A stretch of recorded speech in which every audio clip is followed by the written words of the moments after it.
কোটরা দাসপাড়ায় আমবাগান থেকে ৬টি তাজা বোমা উদ্ধার ঘিরে চাঞ্চল্য উত্তর চব্বিশ পরগনা জেলার বারাসাত ১ নম্বর ব্লকের কোটরা গ্রাম পঞ্চায়েতের অন্তর্গত দাসপাড়া এলাকায়। শুক্রবার সকাল ৯টা নাগাদ পারুল দাস নামে স্থানীয় এক মহিলা কাঠ কুড়োতে ওই আমবাগানে যায়। তার চোখে পড়ে আম গাছের নিচে পড়ে আছে নারকেলের মতো কিছু একটা বস্তু। পারুল দেবী একটি হাতে তুলে নিলে বুঝতে পারে ওটা বোমা।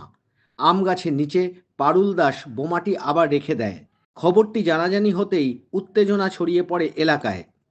ঘটনাস্থলে পুলিশ এসে আমবাগান থেকে ৬টি তাজা বোমা উদ্ধার করে নিয়ে যায়। এ বিষয়ে স্থানীয় বাসিন্দারা জানান, আমি কাঠ কুড়াতে গেছি, এবারে কাঠ কুড়োচ্ছি আমি, বুঝলে তো।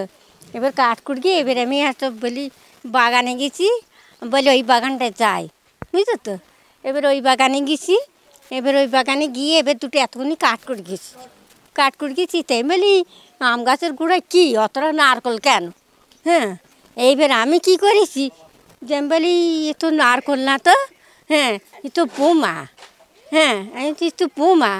আমি এবার আস্তে আস্তে আমি আবার ধরেছি, ধরে আমার গা কাঁপছে। এবার আমি ছুঁড়ে ফেলিনি, আমি আবার আস্তে আস্তে আবার এনে রেখে দিয়েছি।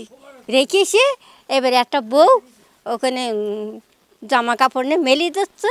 তো এই বউটার আমি জিজ্ঞেস করছি, আমি এই ওইটা আম গাছের গোড়ায় না যে বোমা, তবে তো কই? আমি বলছি ওই তো কাঠের বুতাটা নিয়ে আমি আর কাঠের বুতাটা নিয়ে বাড়ি এসেছি। বাড়ি এসে আমি এই বাড়ি আমার বাড়ির লোকের সঙ্গে আমি বলছি, বুঝছো তো।